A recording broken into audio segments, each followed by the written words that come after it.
تین دوست اور سونے کی اینٹ۔ کسی شہر میں تین دوست رہتے تھے۔ ان کی آپس میں گہری دوستی تھی۔ وہ مل کر کاروبار کرتے تھے اور ہنسی خوشی زندگی گزارا کرتے تھے۔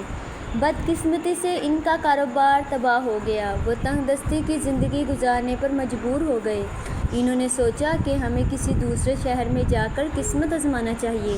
چنانچہ انہوں نے کچھ پیسے اور ضروری سامان ہمراہ لیا اور سفر پر روانہ ہو گیا۔ راستے میں جب وہ ایک جنگل میں سے گزر رہے تھے تو ان کی نظر ایک چمکتی ہوئی چیز پر پڑی۔ انہوں نے سوچا کہ ہماری بگڑی ہوئی قسمت بن گئی۔ اب ہم اس اینٹ کو برابر حصوں میں بانٹ لیں گے۔ اس دوران میں انہیں بھوک نے بہت زیادہ ستایا۔ انہوں نے اپنے ساتھی کو پیسے دے کر قریبی شہر میں بھیجا کہ کھانے کا سامان لے آئیں۔ جب وہ شہر کے لیے روانہ ہوا تو باقی دو دوستوں نے سوچا کہ کیوں نہ ہم اپنے تیسرے ساتھی کا واپسی پر قصہ تمام کر دیں تاکہ ہم اس اینٹ کو دو برابر حصوں میں تقسیم کر لیں۔ اب لالچ نے انہیں اندھا کر دیا اور انہوں نے اپنے ساتھی کو قتل کرنے کی سازش کر لی۔ تیسرے دوست نے پہلے تو خوب پیٹ بھر کر عمدہ کھانا کھا لیا اور پھر اپنے ساتھیوں کے لیے جو کھانا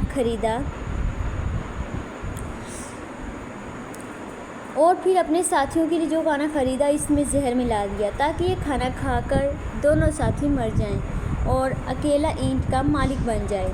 دیکھو اب ایسا تو ہونا نہیں تھا۔ ایسا ہوا کہ جب وہ کھانا لے کر جنگل میں پہنچا تو اس کے دونوں ساتھی بہت ناراض ہوئے۔ اس نے اتنی دیر کیوں کر دی؟ یہ کہہ دیا کہ ان دونوں نے اس پر حملہ کر دیا اور اسے مار ڈالا اور ساتھی کو قتل کرنے کے بعد وہ اطمینان سے کھانا کھایا۔ انہیں کیا خبر تھی کہ موت ان کے دو سروں پر منڈلا رہی تھی۔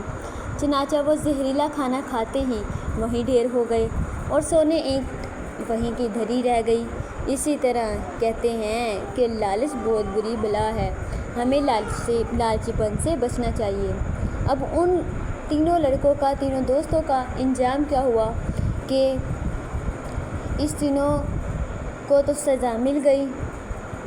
تینوں کو لالچ کی سزا مل گئی۔ اب اخلاقی سبق کیا ہے ہمارا؟ لالچ بری بلا ہے۔ اسی لیے کہتے ہیں کہ جب بھی کوئی چیز دیکھو تو اس پہ لالچ کی طرح ٹوٹ نہ پڑو تاکہ بعد میں انجام اس کا برا ہی ہوتا ہے۔ اسی لیے یہ تین دوست اور سونے کی اینٹ ایک کہانی ہے جو میں نے آپ لوگوں کو بتائی ہے اور یہ ایک حقیقت بات ہے۔ اس سے آپ کو اندازہ ہو گیا ہوگا۔ تین دوست اور سونے کی اینٹ۔